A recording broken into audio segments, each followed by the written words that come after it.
दोस्तों नमस्कार, मैं आपका दोस्त योगी बोल रहा हूँ और आप मेरा चैनल देख रहे हैं द योगी वाणी।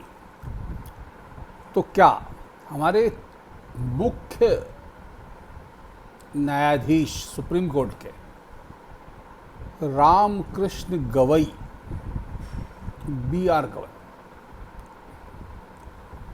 यानी जिनके नाम में राम और कृष्ण लगा हुआ,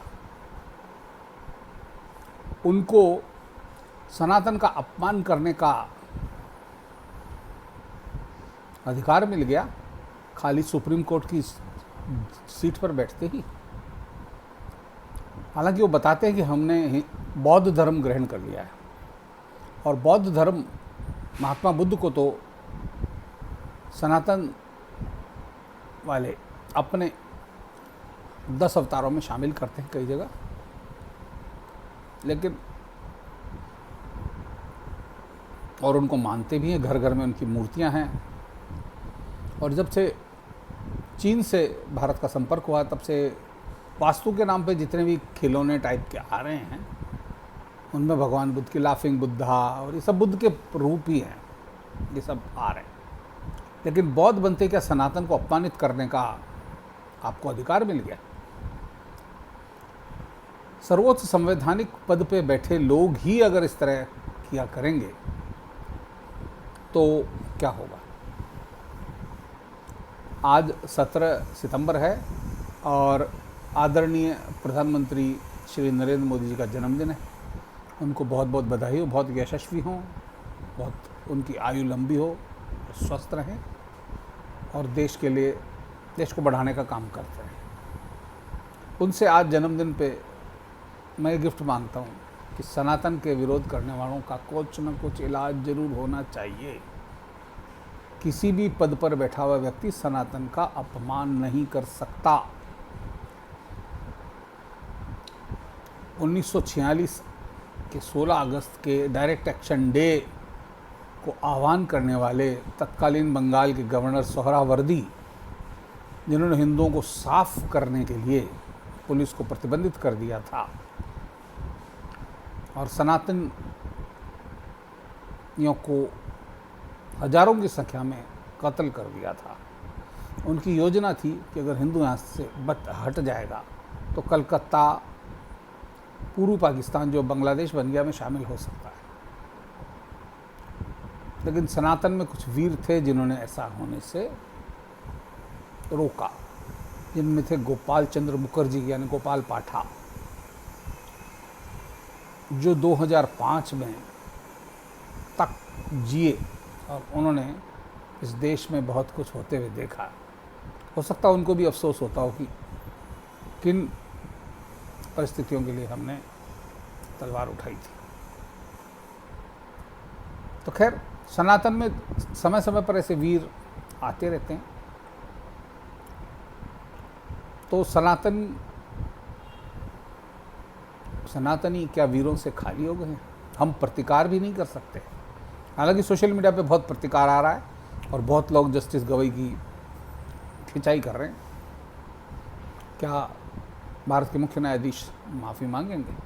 मामला था खजुराहो का। खजुराहो में एक 7 फीट ऊंची विष्णु जी की प्रतिमा है जिसका मस्तक नहीं है। उसके लिए एक बंदा सुप्रीम कोर्ट में चला गया कि साहब इसको ठीक करने के लिए आप कोई रास्ता निकालें। मुगलों द्वारा वो हटाई गई थी, लेकिन उन्होंने मजाक उड़ाते हुए कहा कि आप इसके लिए भगवान से ही प्रार्थना करो, आप विष्णु को मानते हो ना, हाँ उनसे ही प्रार्थना करो, वही कर पाएंगे। बाद में उन्होंने असली कारण बताया कि ASI के अधीन है ये मंदिर, पुरातत्व संरक्षण के, तो ये ठीक नहीं किया जा सकता उनकी अनुमति के बिना। लेकिन माननीय न्यायाधीश महोदय, आप सीधे सीधे ये भी कह सकते थे कि ASI के अधीन है और हम इस बारे में कोई आदेश नहीं दे सकते हैं। आपको भगवान विष्णु का मखौल उड़ाने की क्या जरूरत आन पड़ी?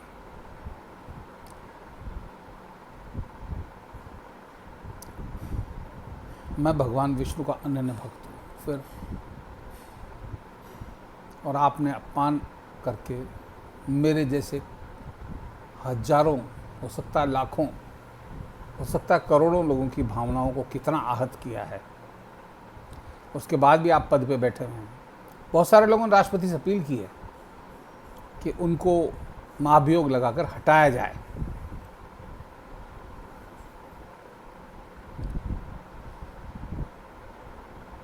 मैं भी ये मांग करना चाहता हूँ, यदि वो माफ़ी नहीं मांगते तो उन पर कोई ना कोई कार्रवाई होनी चाहिए। इसके साथ ही जस्टिस JM पारदीवाला, जो भविष्य में भारत के मुख्य न्यायाधीश बनने वाले हैं, उनको भी उनके तथाकथित विवादास्पद निर्णयों के लिए कोई न कोई सज़ा जरूर मिलनी चाहिए।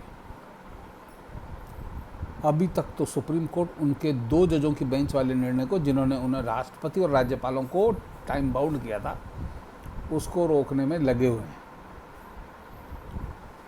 मतलब उसकी बचाव में लगे हुए हैं। ये नहीं कह रहे कि साहब हम उस आदेश को स्थगित करते हैं, जबकि इलाहाबाद हाई कोर्ट के एक जज के मामले में उन्होंने जो निर्णय लिया था, इलाहाबाद के 11 जजों ने विरोध किया, तो उस निर्णय को जस्टिस पारदीवाला ने वापस ले लिया।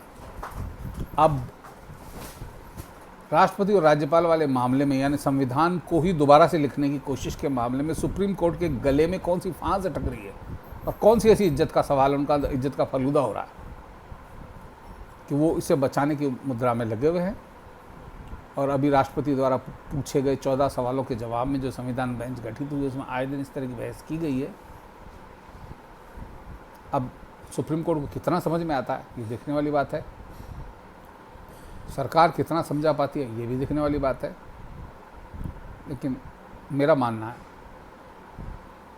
कि मोदी जी अब 75 साल के हो चुके हैं और उनसे सनातन के पक्ष में बड़े बड़े निर्णयों की उम्मीद हम लोग करते हैं।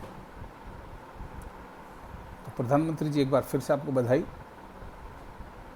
और हम उम्मीद करते हैं कि सनातन धर्म का विरोध करने वाले इन विधर्मी टाइप के लोगों को, विधर्मी तो नहीं मानते, अन्य धर्मों को मानने वाले लोग, इन पे कोई ना कोई ऐसी कार्रवाई ज़रूर होनी चाहिए ताकि आगे आने वाले लोग इससे सबक ले सकें। क्योंकि सब संतानें तो मैकालेवाद की हैं ना। मैकालेवाद ने जो हमको दिया है वो हमको भुगतना पड़ रहा है, हमारे बच्चों में और हम में, हमसे बड़ी पीढ़ी में, और आज़ादी के बाद जिन लोगों ने जन्म लिया उस पीढ़ी में सारा कुछ ऐसा ही हुआ। बहुत कम लोग सनातन की विचारधारा को आत्मसात कर पाए हैं।